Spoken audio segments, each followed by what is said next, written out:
It lays the predicate and the foundation for the development of a weather satellite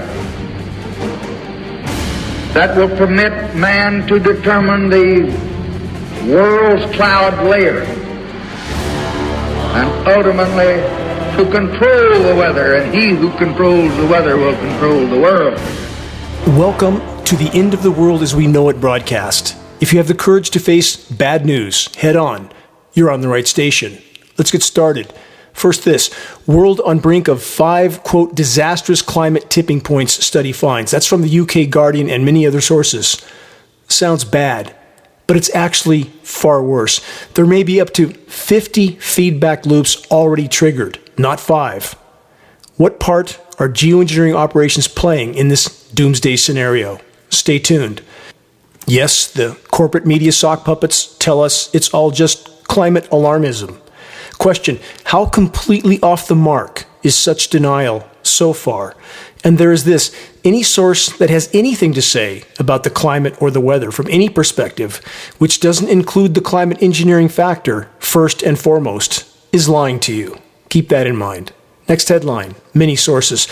The super rich, quote, preppers are planning to save themselves from the coming apocalypse. From that report, tech billionaires are buying up luxurious bunkers and hiring military security to survive a social collapse scenario that they helped create. But like everything they do, it has unintended consequences. That statement's the tip of the proverbial iceberg. And on that note, again from many sources, this doomsday glacier, which could raise sea level by several feet, is holding on, quote, by its fingernails, scientists say. This is an advancing issue, and it's getting worse by the day. And here's the translation to the statement, holding on by its fingernails. It's going to collapse soon. There is no could, may, might in this equation. Is the correct word. It is going to collapse. This next recent headline is from DWTV in Germany. Geoengineering, semicolon, desperate times call for desperate measures. From that report, scientists' attitudes toward geoengineering or mitigating the effects of climate change with the help of technology are changing. Comment about that report. Question, after over 75 years of global climate intervention operations, how's that going so far? Any that believe the motives behind such programs are benevolent need to rethink their reality. If you think the controllers are here to preserve your health, welfare, and your posterity, think again. Countless forms of technology aren't saving us. They're hurling us ever faster toward near-term annihilation. Next from the Washington Post. No September on record in the West has seen a heat wave like this.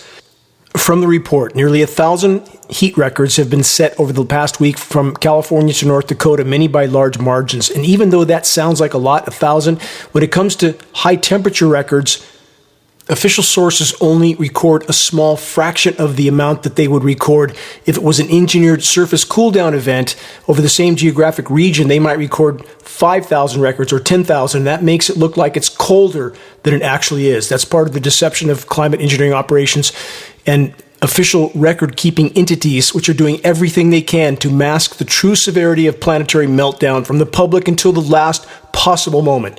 Next from Variety.com, this. Exposing a nearly invisible conspiracy to control the world's food and water. From that report, from the Center for Investigative Reporting, certain parties are gobbling up the world's food and water resources while the rest of us are distracted by other things, like Mar-a-Lago or political circus in so many arenas from both political parties, all two sides of the same coin. When will the public figure that out? A tidal wave of collapse is coming. Count on it. Next headline from CatholicWorldReport.com. Pope Francis instructs Vatican entities to move all funds to Vatican Bank by September 30th. Question, what does the Pope know that we aren't being told? Every day that the coming collapse is delayed will make the now imminent implosion even more furious. The current paradigm of endless printed fiat funds that artificially inflate stock markets and retirement accounts is perilously close to total collapse, along with the collapse of the planet's life support systems, aka food, water, and air for us, which is the absolute bottom line on which all of our futures completely depend and always have. Next, from multiple sources, Pakistani writer gives dire warning to international community following deadly flooding. He says, you can call these people climate refugees. Your country will soon have them too. For the record, it's already occurring. Those that don't see it have their eyes wide shut. Next from the UK Guardian, large parts of Amazon may never recover, major study says. From that report, swaths of rainforest have reached the tipping point. Research by scientists and indigenous organizations conclude it's past the tipping point. We are past the tipping point on so many fronts. The planet can no longer support the weight of the human race. Those in power know this all too well. They should. They've done everything to help create this paradigm. And knowing that they know, what actions do you think that they would take? And in fact, have already taken? Think about it. You decide what actions those are. Next, from numerous sources, wildfire hits Brasilia National Park amid drought. From that report, firefighters raced to contain a massive blaze, devastating a national park in the Brazilian capital, which is suffering from heat waves and drought. Sound familiar? Also this, from numerous science sources, scientists fight to protect Democratic Republic of Congo rainforest as threats increase. Ecosystems imploding all over the world. Next, this from the New York Times. Europe is sacrificing its ancient forests for energy. From that report, governments bet billions on burning timber for, quote, green power. The report says burning wood was never supposed to be the cornerstone of the European Union's green energy strategy. Yes, yet another glaring red flag of human insanity and the propensity to push policies of certain self-annihilation. For the record, anyone that tells you or tries to reassure you that things aren't that bad is either lying or completely clueless, and sadly, so many are in both categories. The human race has become the proverbial snake eating its own tail in the desperate and destructive attempt to keep the loot, plunder, pillage, and pollute party going for just a bit longer. Next headline, multiple sources. Climate change puts availability of vital renewable energy source at risk, research reveals. Again, they're talking about trees. No trees, no people. And no, they're not growing back. Example from Shasta County where I live. In my habitat restoration days, I could plant about 250 plugs, they're saplings in this region, with about a 95% success rate. That means 95%. I could do that in a day, 250 in a day. 95% success rate, they would make it through the first year. The success rate now, 0. Nothing makes it through the first year, not even close. So how do you replant trees when the trees won't grow? And think about that and calling it renewable energy, cutting down your forests and burning them for electricity? Total insanity. But wait, maybe there's a magic cure for all of it. New from the San Francisco Chronicle. The cure to all our ills. Here's their headline. Why this underappreciated rodent is one of California's best chances to fight climate change. What is this miraculous rodent that's going to save us all from self-inflicted climate collapse apocalypse? Beavers. Really? The few beavers that are left are going to save us from the now decimated planet and from climate engineering that's making the decimation worse by the day? And the so-called scientists are now trying to convince us that beavers are going to save us? And what about these proposals from the so-called science community? Brazil-sized balloons in space to block the sun, or space mirrors to block the sun, or covering the whole of Greenland with reflective tarps to stop the ice from melting, or building giant undersea walls to hold up collapsing glaciers. Yes, we absolutely live in a planetary asylum, and it's getting worse by the day. You're listening to the weekly Bad News broadcast, the Global Alert News Hour, the end of the world as we know it broadcast, commercial-free, non-political, and covering the most dire and immediate threats we collectively face. This broadcast is brought to you by Geoengineeringwatch.org and is now aired on numerous AM and FM stations in numerous regions throughout the U.S. This is Dane Wigington, your host.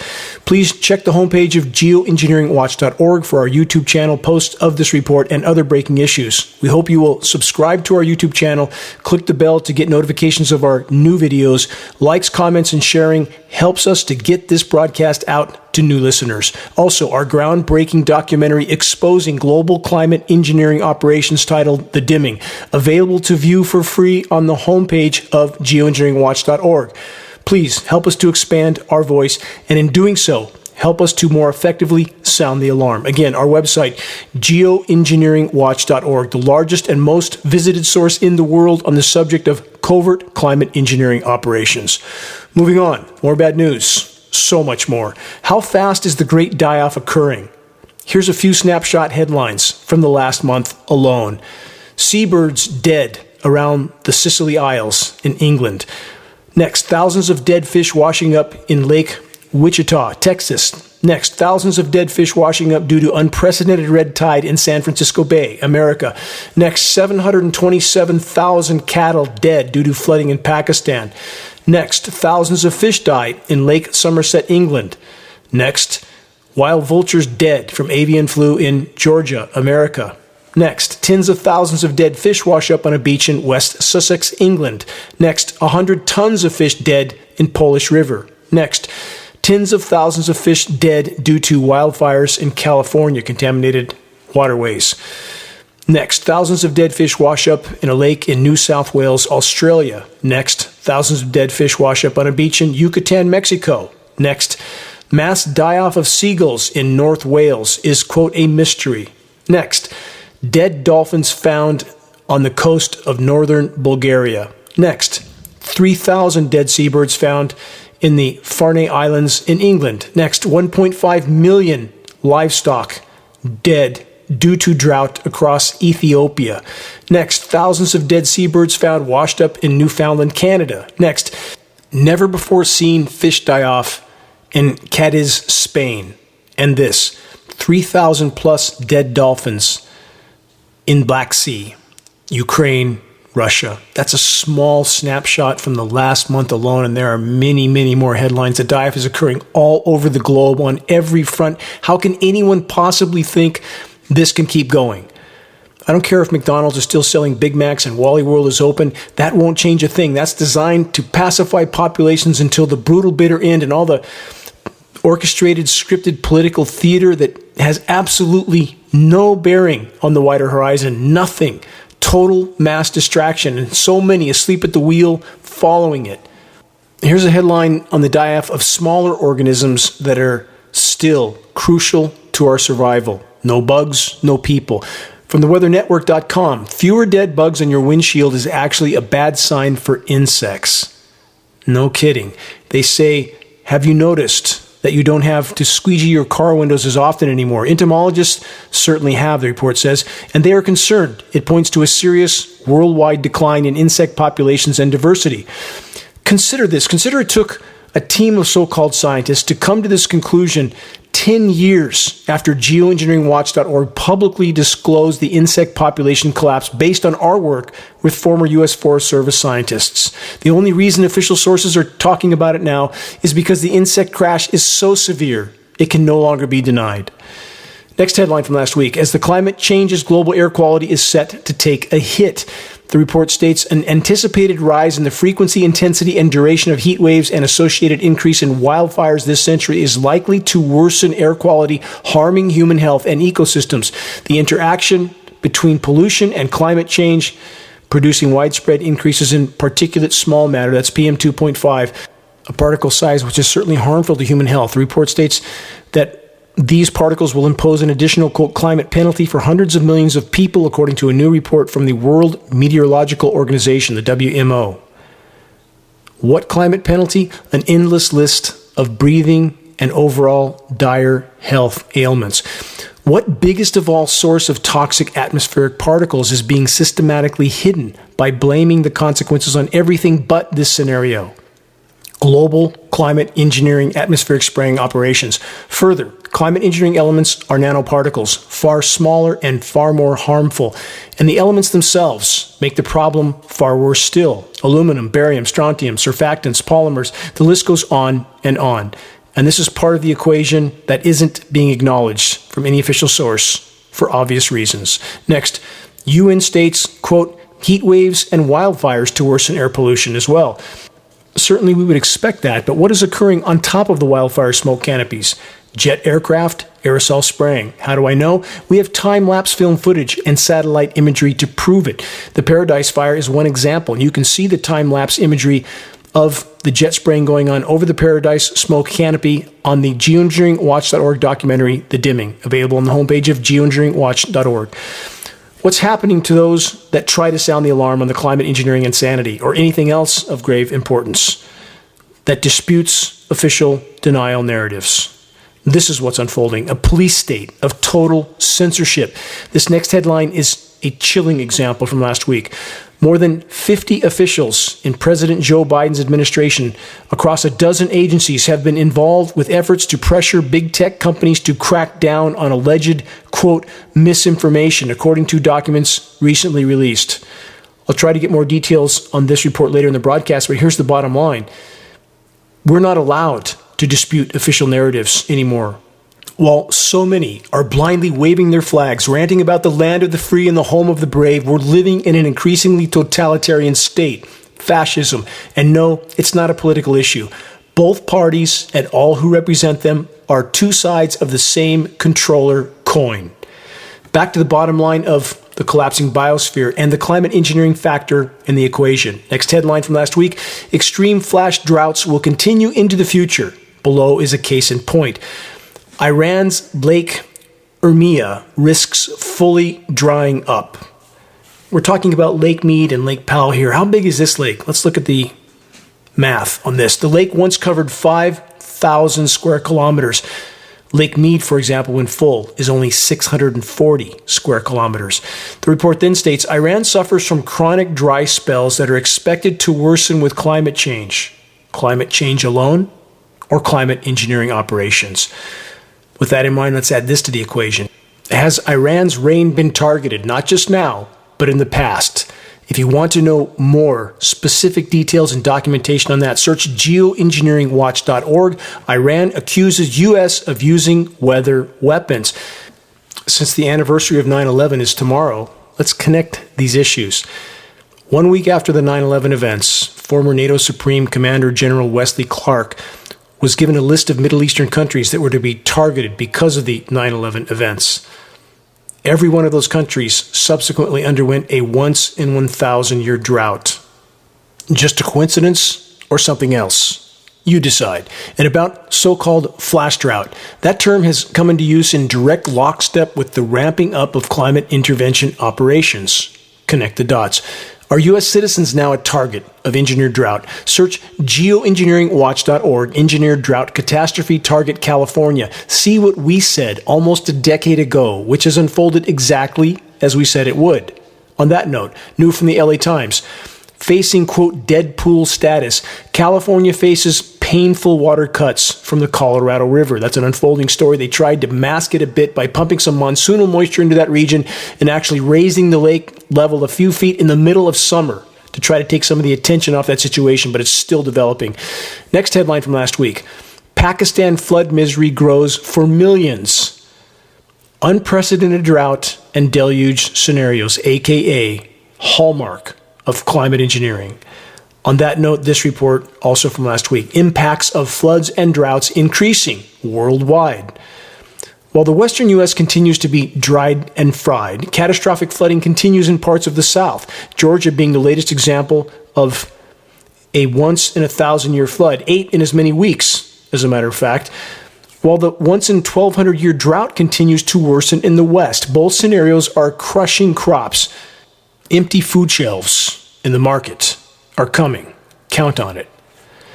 Moving on, we're at the peak of hurricane season, and it's a non-event so far. Question, how could so-called forecasters, aka script readers for the climate engineers, get it so wrong?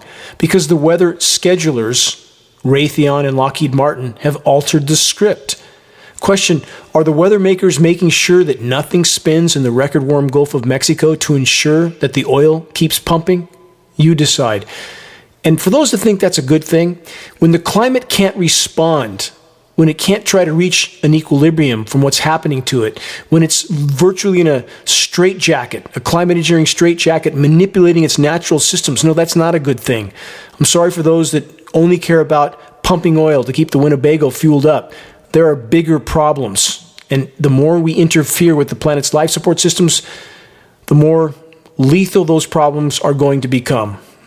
While pondering all that, here's a side note to consider. How many have heard the climate engineering cover-up actors at the Weather Channel bragging that they represent the most trusted weather news network? Who owns the Weather Channel? The same global controller entities that control the rest of the mainstream media propaganda pushers. Mass deception, distraction, and social division is their appointed task.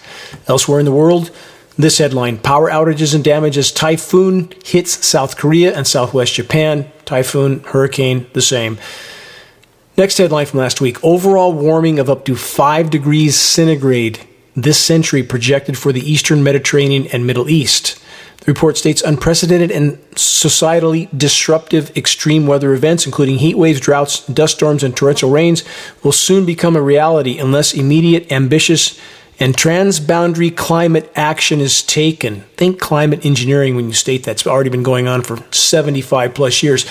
This is a warning from the latest scientific assessment of the state of the climate. For the record, on the current course, we will likely pass a global 5-degree sea rise by 2025. Game over. Everything they describe in reports like this are already happening all over the globe. The problems aren't off over the horizon. They're kicking in the front door right now. Next headline from last week: G7 corporate climate plans spell 2.7 C heating. Again, more deception. Actual high temperatures are being radically underreported. Frontline uncensored climate data indicates we are likely past 3.5 degrees C of warming right now. The impacts are already unfolding. The jet stream pattern in the U.S., not just last week, but so often, it is horrifically unnatural. Massive high-pressure heat dome in the west pushes the jet stream up and over and around in a clockwise rotation, and then they pick up that moisture, flowed through Alaska in this case, back down to parts of the U.S. further east, creating deluge in other regions.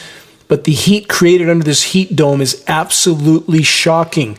Last week, I believe Wednesday of last week, at my location, in the forest, formerly thriving forest, now dying by the day on the east side of Lake Shasta, the temperature at 11 p.m. at night, almost midnight, was 95 degrees. If that doesn't scare you, it should. Next headline from last week: unprecedented heat sends California power grid to the brink. Just the beginning on that front. The report states emergency power generators were used for the first time ever as a heat wave incited a record-setting energy demand in California, with the temperatures in one of the state's most populated cities reaching 116 degrees Fahrenheit. This is in almost mid-September. Next headline from last week: Northern California wildfire wipes out neighborhood with frightening speed. The Mill Fire in Siskiyou County destroys the historically black neighborhood of Lincoln Heights in Weed, officials said. Drought has consumed 40% of the country for the past 101 weeks, but precisely where that 40% is has shifted over time, meaning different swaths of the country's agricultural land have been affected at different times, spreading pain and difficult choices geographically and by crop. This year's hard red winter wheat crop was the smallest since 1963. In Texas, cotton farmers have walked away from nearly 70% of their crop because the harvest is so paltry. This is according to the U.S. Department of Agriculture. The California rice harvest is half what it would be in a normal year. Think about all that, and that's the tip of the iceberg, and those figures are likely optimistic. Next headline from last week: California forest fires update. California wildfires rage as record heat lingers, threat of flooding as storm approaches. Drought, incinerations, flooding, again and again and again, all over the world. From that report, power grid pushed to the limit again. Tropical storm is expected to bring high winds, heavy rain, and flooding to Southern California over the weekend. Let's add this parallel headline: hurricane spins closest to Southern Cal in 25 years. Flooding and winds expected. Closest hurricane spin impact to Southern California in 25 years, but no spinning storms in the record warm Gulf of Mexico, is there, where all the oil drilling rigs are? Just a coincidence, I'm sure, right? Anyway, about Southern California, that makes perfect sense. A 1,200-year drought, once in 1,200 years, unprecedented incinerations, followed by hurricane-produced floods, just like what happened to Australia on an unimaginable scale. And let's not forget the coming, quote, mega flood that is predicted to soon hit California, or should I say, is scheduled. And across the Atlantic, this headline from last week, London mayor suggests Brits will starve and freeze this winter unless they take preparedness measures. The report further states mass starvation is coming to the United Kingdom along with people freezing inside their unheated homes unless the government comes up with a solution. Covered that in the beginning of this broadcast. It seems they've found their solution in parts of Europe. Just cut down your forests, burn that for electricity until nothing is left. What happens then? So it seems the Brits are scheduled for a cold winter. Search the engineering winter section at geoengineeringwatch.org to learn about that aspect of climate engineering. And all this while the planet descends into total meltdown and the Earth's ice deposits are imploding. On that note, this headline from last week, for the first time on record, Greenland saw extensive melting in September. From that report, Greenland just experienced its largest September melt event ever, the kind typically seen only in the middle of summer. Parts of western Greenland rose as high as 20 degrees Celsius above normal for this time of year. The report stated it's truly amazing to see a heat wave like this cover Greenland in September. And by the way, the graph of the September melt in Greenland is beyond shocking. You have to see it to believe it. Nothing like this has happened before. Next headline, same theme. Southern Ocean takes on the heat of climate change. The report states in the past 50 years, the oceans have absorbed more than 90% of the excess heat, with one ocean absorbing the vast majority. This report has relevance to the imploding Doomsday Glacier in Antarctica. I'll get to more details on that in a moment. Meantime, China records its hottest August ever following intense heat wave. China has logged its hottest August since records began. State media reported Tuesday of last week, following an unusually intense summer heat wave that parched rivers, scorched crops, and triggered isolated blackouts. Now let's add this headline. Heat-weary parts of China now on flood alert amid torrential rain. Same scenario over and over and over. If you think this is nature behaving poorly, think again. Much more to the equation. We are accelerating into a runaway climate collapse scenario. Countless causes of human activity are fueling the fire, with climate engineering operations at the top of the list. For the record, for those that live in the wetter cool-down zones, I would recommend avoiding exposure to the rain when possible. As mentioned at the start of this broadcast from CNN, Doomsday Glacier, which could raise sea level by several feet, is holding on by, quote, its fingernails, scientists say. Antarctica's so-called Doomsday Glacier, nicknamed because of its high risk of collapse and the threat to global sea level, has the potential to rapidly retreat. This is an ongoing story, by the way.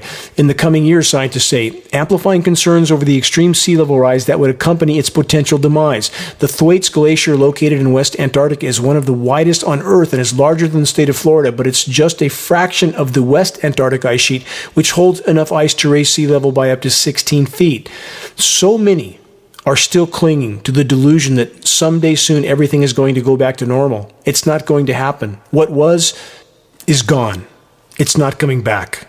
We can accept it well or poorly, but accept it we must.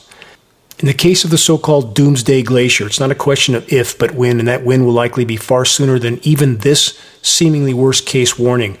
Everything is worse than anything we're being told. Keep that in mind. If you have beachfront property, as I've stated in previous broadcasts, time to rethink that investment. And for those that think climate engineering is going to save the day, ask yourself how that's going after 75 years of these programs that no government will admit to, because the liability they have already created for themselves is completely incalculable. If the populations around the globe find out what's been done without their knowledge or their consent, what will they do? What would we expect them to do? For our new radio listeners, you're listening to the weekly installment of Global Alert News, the Bad News Broadcast, installment number 370, September 10th, 2022. This is Dane Wigington, your host. Global Alert News is brought to you by Geoengineeringwatch.org, the largest and most visited website in the world on the subject of climate intervention operations, known as geoengineering. The commercial-free, non-political Global Alert News Hour is now broadcast on AM and FM stations in Florida, Texas, 2 stations in San Francisco, Sacramento, San Diego, 2 Colorado stations, including Denver, Portland, Phoenix, Pittsburgh, Santa Cruz, Tucson, Arizona, San Bernardino, Las Vegas, Washington State, Alabama, New York State, 2 stations in the far north of California, and now in North Carolina. Geoengineeringwatch.org wishes to express our deepest gratitude to those that have helped us expand our reach and our voice in this desperate last-hour effort to sound the alarm. In regard to sounding the alarm, please help us to share the groundbreaking documentary The Dimming, which fully exposes the climate engineering atrocities. The best way to share is by circulating the direct link to the dimming by email directly from the homepage of geoengineeringwatch.org. Sharing directly helps us to overcome social media censorship. When viewing our YouTube of the dimming or Global Alert News or any other geoengineeringwatch.org video or YouTube, please subscribe, share, and comment, all of which helps us to circulate critically important data to a much wider audience. And about reaching those that still aren't looking up, geoengineeringwatch.org awareness-raising materials can be found on our homepage. Our only goal, to provide activists what they need to move this fight forward. There are very high-quality printed materials and just added climate engineering conversation starters, our new geoengineeringwatch.org shirts, scannable business cards, and bumper stickers, all effective tools to help strike up a conversation on the climate engineering issue. That's how you plant a seed of awareness. Doing so is the first and most important leap we can make toward getting the as of yet uninformed to look up. Waking the masses to the climate engineering onslaught is the great imperative of our time. If we can expose it, we can stop it from the inside out as we awaken our military brothers and sisters to what they're participating in, i.e. their own demise and ours. And this footnote, if you want to share a picture with the geoengineeringwatch.org t-shirt, perhaps at a gym, farmer's market, busy street downtown, etc., please send your photo to us so that we can post it as part of our activist compilation, which is coming for our materials page, where it will encourage others to make their voices heard in this all-important battle to sound the alarm. The Geoengineering Watch walking billboard shirt, front and back, can fire up that conversation very quickly. Back to the headline mentioned at the beginning of this broadcast, world on brink of 5 disastrous climate tipping points, study finds. Again, that's from the UK Guardian. Giant ice sheets, ocean currents, permafrost regions may already have passed the point of irreversible change. Not may, they have. And for those that think this has something to do with Greenpeace, the Sierra Club, and the rest of the hypocritical environmental organizations, it doesn't. I have no love for any of them. None of them will address the climate engineering issue because they don't want to lose their 501c3 nonprofits, and there can be no legitimate discussion about the climate from any perspective without first and foremost addressing climate engineering. So no, I have no love for any of these groups or the spiritual institutions that don't want to address this decimation to creation. So much hypocrisy in the world, so many looking after their own interests while the ship goes down, i.e. planet Earth. But the bottom line is these events are happening. They hold life on Earth in the balance. Though there are countless forms of human activity underlying this equation, with climate engineering being at the top of the list, no one can rationally argue we've been horrible stewards of the planet. But climate engineering must be addressed. Again, it is the single largest factor that is derailing the planet's attempt to respond to the damage already done. So when reports like this talk about 5 tipping points, we are likely past 50 tipping points. Feedback loops that are now triggered. No shutting them off. We are hurling toward Venus syndrome on planet Earth, and those that don't believe it, you will soon. Wait and see. This report states that we are on a course to cross multiple dangerous tipping points, again, already crossed, and this report states that this will be disastrous for people across the world to maintain livable conditions on Earth and enable stable societies. That's over. Done. Societal collapse is a given at this point. The question now is, will anyone survive what's coming? And I mean in the near term. This isn't out on the horizon somewhere at the end of the century. We will be lucky to make mid-decade with still functioning anything, or far worse.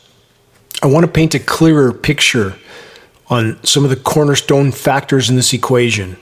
I've already covered the collapsing glaciers in Antarctica, and of course glaciers are land-based ice that are sliding off the land into the ocean. As the weight of that ice is lifted on Greenland as well, the landmass itself begins to rise up out of the ocean. It's called glacial rebound. It's already beginning to happen. That further displaces seawater, which further raises sea levels. We also have thermal expansion in the oceans. As the waters warm, they expand, and we have ocean temperatures in parts of the Arctic that are now 25 degrees above normal. That is absolutely inconceivable. A cubic meter of seawater can contain 4,000 times the thermal energy of a cubic meter of air. The oceans have been absorbing the heat engine of industrialized, militarized society for so many decades, and the disruption of the climate system from climate intervention operations, hurricane intervention, we'll see how that goes for the rest of the season. the disruption of precipitation patterns, which is contributing to forest incinerations around the globe. Please search the engineering wildfire section on the homepage of geoengineeringwatch.org. Search wildfires serve geoengineering agenda. Search the engineering drought section. We have documented all this at geoengineeringwatch.org for so very long, but so many are choosing to look the other way. That won't save us. I can't drive that point home strongly enough. In regard to the feedback mechanisms, will Arctic sea ice raise sea levels when it melts? No. Sea-based ice is already displacing water like ice cubes in a glass of water. The glass of water doesn't overflow when the ice cubes melt, but the heating starts to go exponential. The ice pack in the Arctic has been a part of the Earth's air conditioner. It reflects 90% of the sun's incoming thermal energy, which is now more intense than ever thanks to our disintegrating ozone layer, of which climate engineering is the core causal factor. As we lose that ice and the ocean begins to absorb 90% of the sun's incoming thermal energy instead of the ice reflecting 90%, now that warming seawater begins to warm the seabed, where massive methane deposits exist. They are already thawing and blowing out of the sea floor. It's blowing out of the tundra as well. As I've stated on previous broadcasts, encourage people to please search Siberian methane craters. Look at those images. It will shock you to the marrow. And what's happening on the seafloor is exponentially larger. These massive formerly frozen methane deposits are migrating through the water column when they're releasing from the seafloor. They hit the sea surface. They migrate then into the atmosphere because methane is lighter than air. It's covering the planet like a layer of glass. Methane over a 10-year time horizon is 120 times more potent than CO2 as a greenhouse gas. This has been happening for many decades. The Bermuda Triangle scenario, the ship sinkings, that's mass methane release, methane deposits from the seafloor as they're migrating through the water column. It aerates that water column. Ships on the surface have no buoyancy. They go to the bottom intact. This is accepted science consensus, but the consequences of this methane entering the atmosphere has not been calculated in to any climate model situation. And that's no accident. Again, those in power are doing everything they can to mask the totality of what's unfolding from populations until the brutal, bitter end to avoid panic. And they are taking many other steps as well. We are at this point perilously close to what's known as a BOE, a blue ocean event in the Arctic. And that means that a functional loss of summer sea ice in the Arctic. What official agencies are doing to cover this up, they are simply lying. They're lying about temperatures. They're lying about the severity of UV radiation bombarding the surface of the planet. They're, of course, lying about the ongoing, unbelievably, shockingly visible climate intervention operations in our skies. In regard to a blue ocean event, what official agencies are considering Arctic ice pack is any area of Arctic Ocean that is 15% slush or more. That's still 85% ocean. That's not ice pack. That's why polar bears are starving to death around the globe. The UV radiation hitting the sea surface, killing plankton. Plankton populations are plummeting. It's a massive chain reaction in every direction, far beyond what certainly those in power, I believe, imagined would happen. In their arrogance, in their hubris, in their delusion that they could play God with the planet's life support systems for a much more extended period without dealing with incalculable consequences, catastrophic consequences. And that time is now. In regard to the very near blue ocean event, we have to rely on official sources, satellite imagery, to try to calculate how close that event is. The multi-year ice is gone. All that's left is very thin surface slush. Again, it's important to understand the difference in that calculation. The ice extent is the surface area of slush, which is being lied about by all official sources. It is much more compromised and smaller than we are being told. And then there's the ice mass, the volume, which is all that matters. And the volume is at absolute record lows in the Arctic. Climate intervention operations in the attempt to mask what's unfolding in the Arctic from populations is only making the situation far worse, not better.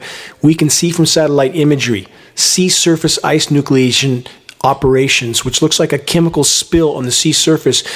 These operations are in effect capping heat in the ocean, preventing the ocean from releasing that heat into the atmosphere, part of the Earth's life support functions. Everything they do is wrong. Everything they do is counterproductive and leading to our near-term common demise. And for those who commonly, understandably ask, who are the they behind all these operations and so much of the rest of the insanity that's happening in the world? It's those who control the printing of money, those who control the central bankers. They fund militaries, they control militaries, thus they control countries. That's the they I am referring to. Before I run out of time on this broadcast, a final dose of insanity from the so-called science community. From Gizmodo.com. Making batteries out of crab shells may be a great idea. That's the headline. This report states, watch out, Mr. Krabs. Crustacean shells could provide a crucially biodegradable material for batteries. The report states the world could create more sustainable batteries with an unusual source, crustaceans. In a paper published this week in the journal Matter, this is a science journal, researchers say they have made a biodegradable battery with a substance found in crab and lobster shells. They say we're going to need a huge amount of batteries to move off fossil fuels. Intercrustaceans, crabs and lobsters, have a material in their exoskeletons called chitin, which can be used in battery production. The science community has, in so many cases, become nothing more than a source of mass distraction and idiocy for the controllers. Crabs and lobsters are almost gone, and we're going to catch what's left for batteries? And are we going to charge those batteries with electricity generated from the old-growth forests that we just cut down to generate that electricity? We truly live in an asylum. In last week's broadcast, I covered the so-called science community's proposal of turning wind turbine blades into gummy bears. The same so-called scientists also tell us that we're not actually seeing the climate engineering jets spraying in our skies. Truly, we now occupy a planetary asylum. The complete contempt with which the human race has treated our formerly thriving planet is far beyond heartbreaking. Consider the following quote, a dose of inarguable wisdom from the Native American Quatsinus from the Nuxalk Nation. He stated this so long ago, we must protect the forests for our children, grandchildren, and children yet to be born. We must protect the forests for those who can't speak for themselves, such as the birds, animals, fish, and trees. Global climate disruption operations are the single most destructive activity ever launched by the human race. This intentional interference with the planet's life support systems is the greatest and most immediate threat we collectively face, short of nuclear annihilation. If we remain on the current course, our days are numbered. If we are to have any chance of bonus time, a total course correction by our species is mandatory. This doesn't mean a magical switch to so-called renewable energy sources, which aren't renewable at all. It means in every possible way, the frenzy of decimation to our once thriving planet must be halted. Then and only then, some may have a chance to make it through what's not just coming, but already unfolding. Trying to make a difference as best as we can from our individual circumstances is not just an option, it's our absolute obligation. It is a mistake to underestimate the difference each of us can make in this battle if we simply try. Exposing and halting the climate engineering operations is the first and most important leap we can make in the right direction. The only way that this can be achieved is by reaching a critical mass of awareness, and that effort will take all of us. Please check the activist suggestions link on the homepage of geoengineeringwatch.org to learn specific details on how you can help to move this fight forward. We are rapidly running out of time. Please make your voice heard, make every day count. Until next week, this is Dane Wigington with geoengineeringwatch.org.